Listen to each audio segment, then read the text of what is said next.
قرآن کی تلاوت کا اہتمام کریں. اور یہ میں آپ سے بہت جو ہے قوت کے ساتھ اور آپ سے بنیادی طور پر بہت اہمیت کے ساتھ عرض کرنا چاہتا ہوں کہ اللہ کے واسطے موبائل میں قرآن ہرگز نہ پڑھا جائے. میں آپ سے سب سے عرض کرتا ہوں ہرگز نہیں، اس کی کوئی گنجائش نہیں ہے. یہ قرآن کی توہین کا فتنہ ہے اس زمانے کا، یہ قرآن کی عظمت کو نکالنے کا ایک فتنہ ہے. میں آپ سے کھل کر عرض کر رہا ہوں کوئی گنجائش نہیں ہے موبائل میں قرآن کے رکھنے پڑھنے کی، کوئی گنجائش نہیں. اس لیے کہ بے ادبی کا جو فتنہ ہے وہ جواز کے نام سے آتا ہے. میں وہ آپ سے سب سے کہہ رہا ہوں جواز کہ جائز ہے، جائز ہی بے ادبی کا ایک ذریعہ ہے، اور جائز طریقے ہی سنت کے مٹانے کے لیے جاری کیے جاتے ہیں. اسی کو گنجائش نہیں ہے، قطعاً کو گنجائش نہیں ہے. میری سب سے اپیل درخواست ہے کہ خدا کے لیے اس سے باز آ جائے. میں آپ سے پوچھتا ہوں آپ اپنے باپ کی تصویر قرآن میں رکھ سکتے ہیں؟ ماں کی تصویر لگا لیں قرآن میں، ایک پیج پہ باپ کی، ایک پیج پہ ماں کی تصویر لگا کے دیکھیے. آپ اس کو گناہ سمجھیں گے، برا سمجھیں گے. ہر مسلمان کہے گا یہ غلط ہے کہ باپ کی تصویر آپ نے قرآن کے اندر رکھی ہوئی ہے. پر آپ سوچئے کہ ان ننگی گندی تصویروں میں جس میں ساری دنیا کا فوج بھرا ہوا ہے اس میں آپ قرآن رکھ کے سوچیے. آپ تعویلیں کریں یہ وہ نہیں ہے، یہ وہ کیوں نہیں ہے، یہ ہٹ جاتا ہے، وہ آ جاتا ہے، سب بکواس ہے، سب بکواس ہے. آپ پیشاب کے برتن میں پانی پی کے دکھائیے آپ کو کیسا لگتا ہے. آپ کہتے ہیں یہ برتن پانی کا ہے، یہ برتن پیشاب کا ہے. ہم آپ سے سب سے کہہ رہے ہیں اس کی کوئی گنجائش نہیں. آپ بیٹھے موبائل میں قرآن پڑھ رہے ہیں، برابر والا کو نہیں معلوم آپ کیا کر رہے ہیں موبائل کے اندر. اگر وہ بھی موبائل نکال لے تو آپ اس کو مسجد میں ایک گناہ مبتلا کرنے کا ذریعہ بنے ہیں، کیونکہ وہ اگر موبائل نکال کر مسجد میں بیٹھ کر کوئی گناہ کی چیز دیکھ رہا ہے تو ذریعہ آپ بنے. فرمایا تہمت کی جگہ سے بچو. آپ شراب کی بوتل میں پانی پی رہے ہیں، لوگ سمجھتے، لوگوں کو سمجھتے ہو تو کیا بات ہے، میں تو پانی پی رہا ہوں شراب کی بوتل میں. لوگ آپ کو شرابی کہیں گے، آپ کی بوتل دیکھیں گے، پانی نہیں دیکھیں گے لوگ. میں بہت کام کی بات آپ سے کہہ رہا ہوں. تہمت کی جگہ سے بچنا چاہیے. آپ تہمت کی چیز پر کیوں قرآن پڑھ رہے؟ کیوں؟ کیا ضرورت ہے آپ کو؟ میری آپ سب سے درخواست ہے، آپ ٹرین میں ہو، آپ گاڑی میں ہوں، آپ بس میں ہوں، آپ سفر میں ہوں، آپ قرآن ساتھ رکھیے.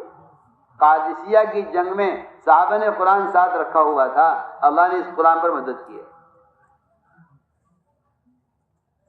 بہت آسان بات ہے. آپ تعویلیں کریں، جواز کی کوششیں کریں، اس کی ضرورت ہی نہیں ہے.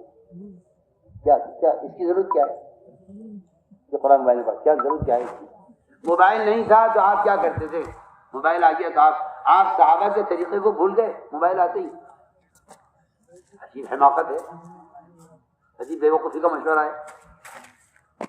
حضرت عثمان کا قرآن پھٹ گیا تھا مسلسل دیکھ کر. فرمایا عظیم النظر فی القرآن، اللہ نے صحیفے لکھ کر دیے ہیں انبیاء کو. آپ حضرت قرآن لکھوایا ہے، لکھا ہوا قرآن ہاتھ میں لے کر پڑھنا. بس خدا کی قسم یہی ایک واحد طریقہ تلاوت کا ہے. آپ کو کوئی ضرورت نہیں ہے کہ آپ نئی بدعتیں اسلام میں پیدا کر کے اور قرآن کی جو ہے صحابہ کرام کی تلاوت کے طریقوں کو بدل کر کوئی نیا طریقہ جاری کرنے کی کوئی ضرورت نہیں ہے. آپ کے ہاتھ میں قرآن ہے. ہر دیکھنے والے کے لیے آپ کا قرآن ہاتھ میں ہونا عملی دعوت ہے، سچی دعوت ہے. اگر آپ ہاتھ میں موبائل آپ قرآن پڑھ رہے ہیں، آپ کسی کو بھی قرآن کی دعوت نہیں دے رہے. کسی کیا معلوم آپ کیا کر رہے ہیں موبائل میں. آپ ایک عمل شروع کر دیتے ہیں، لوگوں کا حال ہی ہو گیا ہے کہ دو ہاتھ پر سامنے الماری رکھی ہوئی ہے قرآن کی، مسجد میں بیٹھا ہوا ہے موبائل پر قرآن پڑھ رہا ہے. بھائی قرآن ڈالو، کیا یہ بھی جائز ہے؟ عثمان رضی اللہ تعالی عنہ نے ایک صندوق میں قرآن لکھوا کر رکھوائے اور اس صندوق کو ایک ستون کے پاس رکھا. اس ستون کا نام تھا اسطوانۃ المصحف، قرآن کا ستون. کسی قرآن پڑھنا ہو وہ اس ستون کے پاس آئے، یہاں سے قرآن لے کر پڑھیں گے. کیا لوگوں کو خواہش ہے، اور ایسی خواہش ہے جو قرآن کی توہین کا سبب ہے. تو آپ سے کھل کر دیتا ہوں، کوئی ضرورت نہیں. میں سوال آپ سے کرتا ہوں، نماز ہے، آپ تشہد میں یہ والی انگلی اٹھائیں کہ نہیں، یہ والی اٹھائیں کہ نہیں، یہ والی اٹھائیں کہ نہیں، یہ اٹھائیں کہ نہیں، آپ کو یہ اٹھانی پڑے گی تشہد میں نماز کے لیے انگلی، تشہد کی انگلی سے تشہد ہوگا۔ آپ کھانے کے لیے یہ والا ہاتھ استعمال کریں، بائیں ہاتھ کے لیے نہیں، دائیں ہاتھ استعمال ہوگا، دائیں ہاتھ چاہیے اس کو۔ آپ استنجے کے لیے دائیں استعمال کریں کہ نہیں، استنجے کے لیے بائیں ہاتھ ہی ہونا چاہیے۔ میں کہتا ہوں اتنی ضروریات میں، عبادات میں اللہ نے انسان کے جسم کے اعضاء کو تقسیم کیا ہے اور متعین کیا ہے، تو پھر یہ آپ نیا کام کہاں سے لائے کہ ہم بھی قرآن دیکھ کے پڑھنے کیا ضروری ہے، موبائل دیکھ کے پڑھ لو۔ وہ موبائل اس کام کے لیے رکھو، اس کام کے لیے، یہ اس کمینی دنیا کے لیے بنا ہے۔ آپ کو دنیا کی سہولت سے مل جائیں گی، کریں آپ، اس سے انکار نہیں ہے، آپ کوئی بھی کام دنیا کا کر رہے ہیں کیجئے موبائل پر، آپ نے استعمال کریں۔ اس کمینی دنیا کے لیے کمینے آلات ٹھیک ہیں، اللہ کی کتاب کی تلاوت کے لیے قرآن ہی مناسب ہے، ہم آپ سے صاف کہہ رہے ہیں۔ اس کو آپ ختم کر دیجئے اور یہ ذہن سے نکال دیجئے، یہ کوئی طریقہ نہیں ہے قرآن کی تلاوت۔ اس طرح ہمیں کم سے کم روزانہ ایک سپارہ دیکھ کر پڑھنے کا اہتمام کرنا ہے۔ مولوی صاحب فرماتے تھے صبح ساجد سے پہلے قرآن دیکھ کر پڑھنے میں نے جو ترقیات اور کیفیات محسوس کیے ہیں وہ کسی وظیفے میں، کسی ذکر میں نہیں۔ آج کل لوگ لمبے لمبے وظیفے پڑھنے کے عادی ہو گئے ہیں، قرآن نہیں پڑھتے، اجی مجھے اور تسبیح دے دو، اور تسبیح دے دو، اور ذکر دے دو۔ ارے قرآن سے بڑھ کر کوئی ذکر نہیں ہے، یہ اللہ کی ذات سے نکلا ہوا کلام ہے۔ اس طرح ہمیں چاہیے کہ قرآن کی تلاوت کا اہتمام کریں۔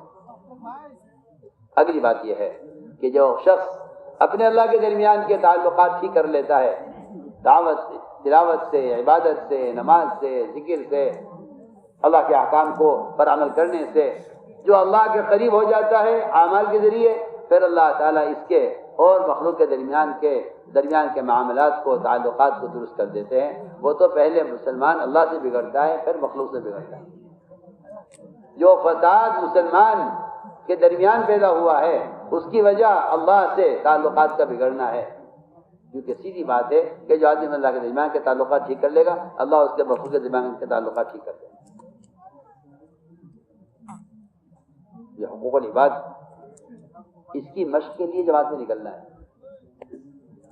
جو جماعت سے نکل کر اجنبی لوگ کی خدمت کریں گے، ہم جانتے نہیں، پہچانتے نہیں، تو پھر ہمارے اندر اپنے باپ کی، ماں کی، بھائیوں کی، پڑوسیوں کی، چچا تایا کی، رشتے داروں کے، ان کے حقوق کا ادا کرنا، ان کا اکرام کرنے کی مشق ہوگی۔ اس لیے صاف طور پر عرض کرتا ہوں کہ اللہ کے راستے میں اجنبی لوگوں کے ساتھ نکلے بغیر اخلاق بلند نہیں ہو سکتے۔